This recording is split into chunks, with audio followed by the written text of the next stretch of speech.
Hello, good morning, good evening, wherever you're at. This is Art with Art and Donna's Amazing Journey to Philippines. Uh, Trying to give you an update of what's going on.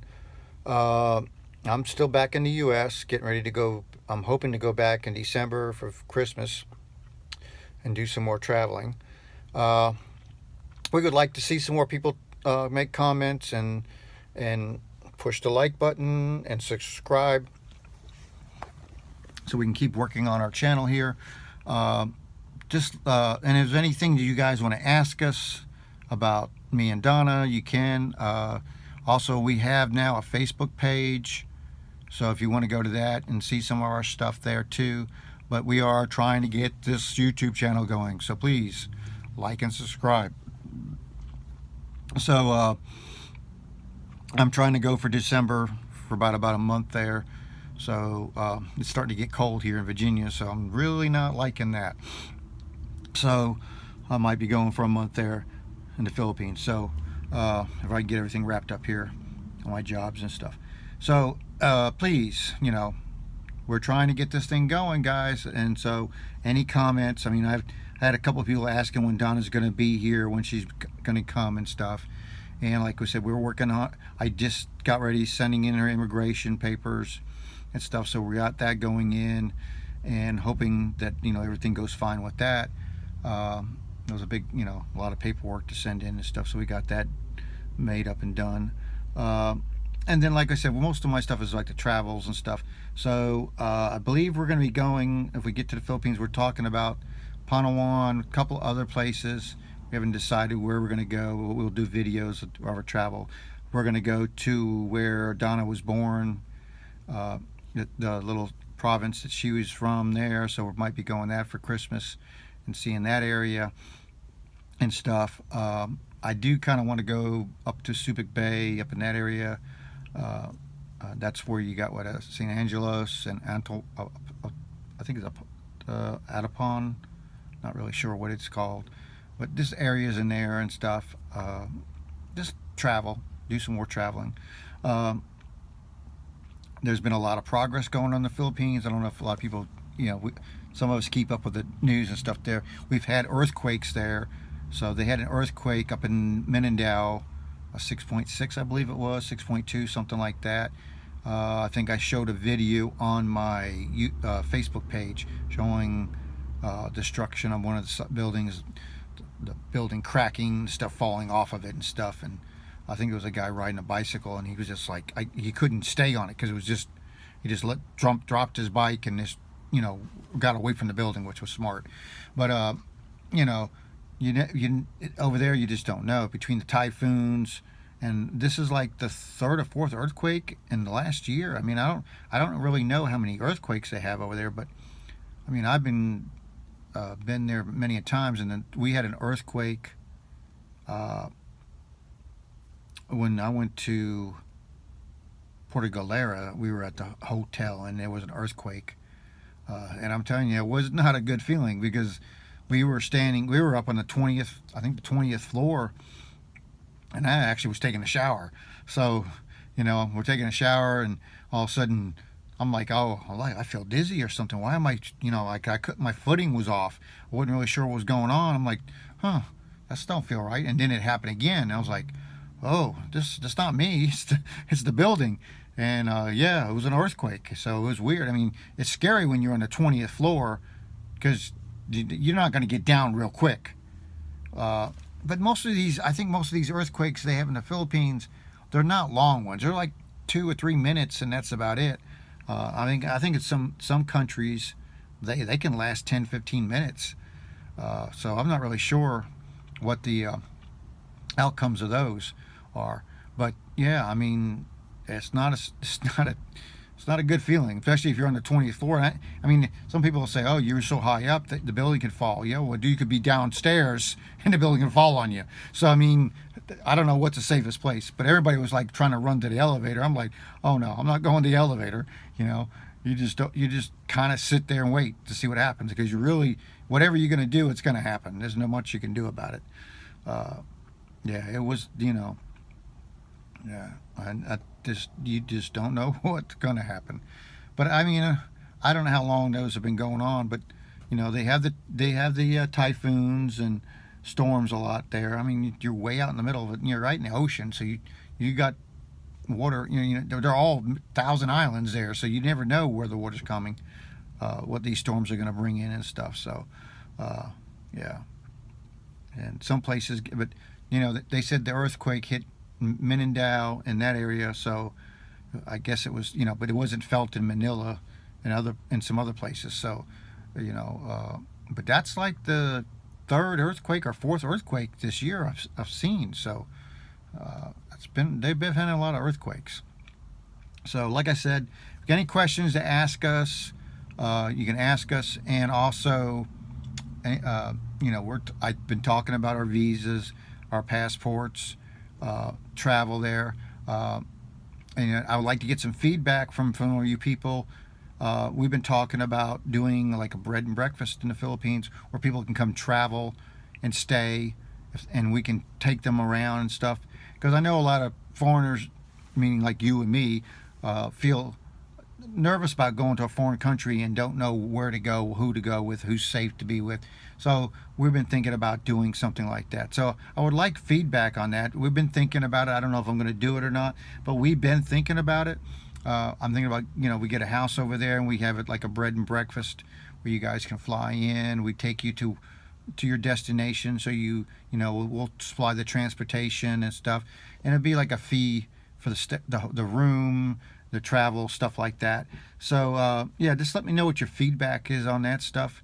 But that's something me and Donna have talked about and stuff. So it would be nice. But yeah, I could probably work on plane tickets and stuff for y'all. There's a lot of the tickets are a little strange. If you're coming from Virginia, it counts where you're going from. Now, I booked a ticket. That's like for April, March. Now, I live in Virginia, so if I can find a way to get to New York, I can get a ticket for $4.75. So that's pretty cheap to go to the Philippines. But my problem is I got to find flights or find transportation to get to New York, to JFK. So yeah, there's places where you can get cheaper tickets. So you're planning a trip. I mean, basically we got like for me sometimes I have to look at it, but $4.75 is a cheap ticket.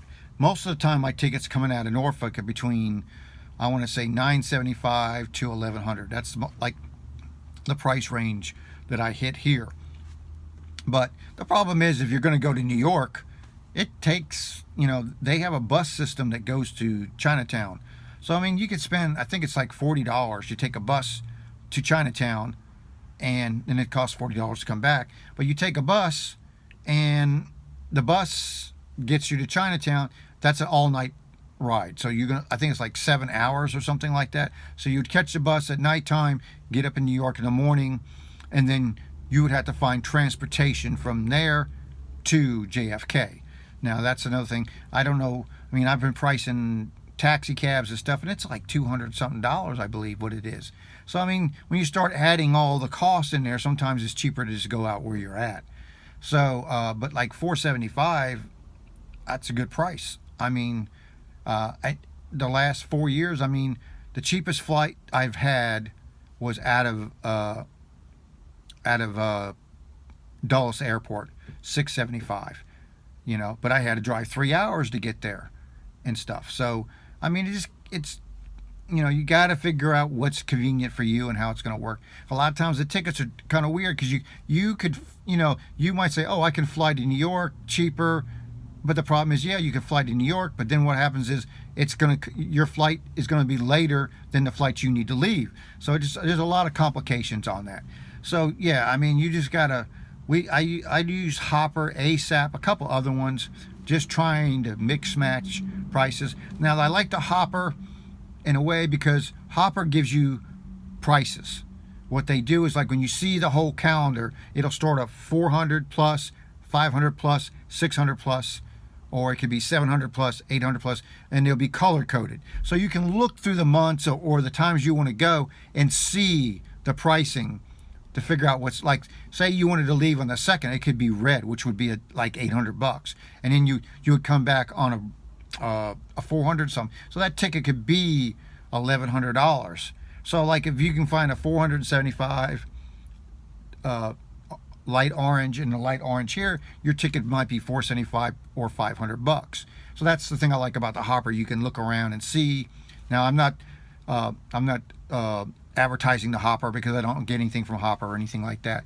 But that's just some of the things. And then I use ASAP, and I'm not affiliated with ASAP either, but we use ASAP too. I mean, I do my shopping to try and find the best deal I can. I'll go on Google Air, because you can punch in Google Air or Google Flights, and you can look on some stuff there too. So you just got to figure out, but you got to understand your destination is where you're coming from is going to make the difference on the tickets. So like if you're in LA, Los Angeles and stuff, you can get cheap flights there. If you're in New York, you got more international flights coming out of those places, so the prices are going to be cheaper. My problem like here is like you fly from, the flight from New York might only be $675, but they're going to charge you $300 to fly to New York, so your ticket gets to be $1,000. So there's the problem where but if you can get to New York a cheaper way, yeah, so you might be able to find some private flights that go there. I mean, you just got to look around and just try to finagle and work the pricing and stuff. It's the same thing. Me and Donna are the same way with the hotels and stuff. We look for hotels. Some guys will tell you that, stay with the American brand hotels, Marriott, Four Seasons, all those stuff. And they have them in the Philippines. But what I've learned is you're going to pay American prices for those places. Now, we found one in Manila that we really love. It's a big room, bed, TV. It's got a little kitchenette in it and everything. And sometimes we only pay like $18 a night. And it's a real nice hotel. But, you can go to these other ones and it'll be even a little bit smaller or a little bit different, and you can pay $50, $60, $70 a night. So I'm not trying to tell people how to do their travel. Everybody's got their own likes and dislikes. I'm kind of weird when it comes to hotels. This is my opinion. I'm not going to spend $200-$300 to stay in a room that I'm not going to be there that much. I want a clean room, a nice room to stay in the room to sleep, because I'm usually up in the morning and gone, and then we come back later that night after we do our travels and stuff, because we're just there to sleep most of the time. So I don't feel like I'm paying, if I'm going to do that every night, I'm spending $500. That $500 can spend, when I can find these really nice $18 a night, I'm only spending $50 instead of $500. You see what I'm saying? So yeah, there's different places you can look for and find good prices. Me and Donna figured out which ones are best and stuff. Now, we tried a different one last trip. We stayed at the castle. I can't remember the name of that one. But that one was it was nice inside. It was very luxurious, but the rooms were small. And it was a little outdated. But, it was a nice hotel. But it was a little bit more expensive than some of the others. So, yeah, would we stay there again? It's hard to say. But we did like that it had entertainment. You could go downstairs, and they had a little bar they had like 2 live bands come in and play, and that was free. So that was nice. You got to look at the pros and cons, everything you're doing there. And like I said, the other problem is transportation. So, if you don't know your way around, you'll get confused. It's not easy to go around Manila and these other places. And traffic's always a nightmare there. So you got to know when to go, when not to go. It's a lot of details to it. And you're not going to, you could rent a car and go do what you want to do. But I'm going to tell you, if you never drove in the Philippines, it'll freak you out. It's not as easy. I'm starting to get used to how people drive there, because things are different. You've seen some of my videos where they're backing out in the road. There's no stop signs. There's some traffic lights, but not many. But people just, off main roads, just go right into the highway. They don't stop. They just go. They just merge in. And if they can get in front of you, you got to let them go. So it's a different, style of driving there. People beep their horns constantly. when they beep, they're just like, oh, okay, I'm next to you, beep, beep, beep. Oh, you're getting too close, beep, beep, beep. Oh, go ahead, beep, beep, beep. So there's a lot of beeping. So, but you know, it's not like in the U.S. when somebody beeps at you, it's like the finger goes up, and you're like, oh, this guy's a butthead. You don't want to let him through or something. So yeah, it's a little bit different. So I wouldn't recommend you learning to drive the first time you're there. Get familiarized with what's going on, and you got to get used to the cars part is not as bad. My problem that I worry about driving there is the motorcycles, because it's not like the U.S. where motorcycle stays behind you. These motorcycles get between the cars. They come in between. They're weaving in and out constantly. So they can come from the left lane all the way to the right lane. They're going between you and another car, and then they come back into between two other cars in the middle. I mean, they're right on the line, is what I'm saying. So if you're in one lane and there's another lane, they're going down the middle between your cars. Like if you open the door, you get smack one of them. But the problem is, when you're trying to change lanes and they're that close, you can't see them in your mirror, so you have to go, be careful. But the thing is, traffic's always bad, so you're not really moving that fast. But you still got to be careful what you're doing on each side. You're watching the cars and merging, and like I think I showed you in one of the videos, I mean, they go over into the other lane on the oncoming traffic and go around you, so you never know which way they're going to come at you. So if you're a first-time driver there, I would not recommend driving. I would learn and watch what they do over there and try to understand it. I've drove a couple times. It was a little different. Everything's in kilometers and everything's not, you look at your speedometer, you look at your speedometer here, we got 10, 20 miles an hour, 30 miles, but theirs is like, at 10 miles, you're at 20 kilometers. So it's a different, but I never been over 45 or 50 kilometers, which is, you hit 30 miles an hour, you're hitting 60 kilometers. I haven't seen a speed limit over that. So you're not really going that fast over there. Everything is slow pace. But it's always backed up in traffic, and you're doing, all kinds of crazy stuff there. So, yeah, if you're going to drive, it's a whole different world there. They are making new transportation. They're doing a lot of new train stations, overpasses. So there's going to be, I think one's going to be finished in 2020. The other one's 21 or something like that. But they have a grant they got with Japan. So Japan and the Philippines are building portals going all out on the outsides of Manila. I think it's to help relieve the traffic. So, because even the trains there, the one train my wife takes Donna to go back and forth. Oh my God! If you were in, it's like looking at the subways in New York. You get on there, I mean, they're like packing you like sardines. You ain't moving. You got everybody right on top of you, and they're squeezing you. They're like pushing you in to close the doors. That's how bad it is. I'm not too crazy about that. But I mean, that's what it is, So she's got to catch that, and it's always full. So, you can't get all the people on the first train. You got to wait for the next train to come, because it goes in a loop. They'll come around. First train, you load up in that. It goes down. It comes back the other way. The other one comes around. So it's two trains moving in a loop. You go from one part of Manila all the way down to the other part, almost close to the airport. But the new one's supposed to be doing that, and also they're making a new airport there too. So there's going to be a new Manila airport. I don't know if they started on that, but I've been seeing things about it getting ready to do. I mean, Duterte has been doing a lot of growth there. There's a lot of condos getting built, a lot of stuff going on, a lot of stuff getting knocked down and cleaned up. So yeah, it's a lot of progress, and what happens with progress is always a mess until they get it straight. So, all right, I'm going to sign off out here.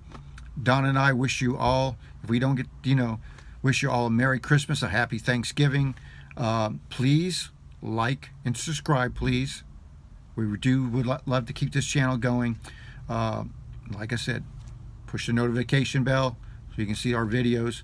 And peace, love. Bye.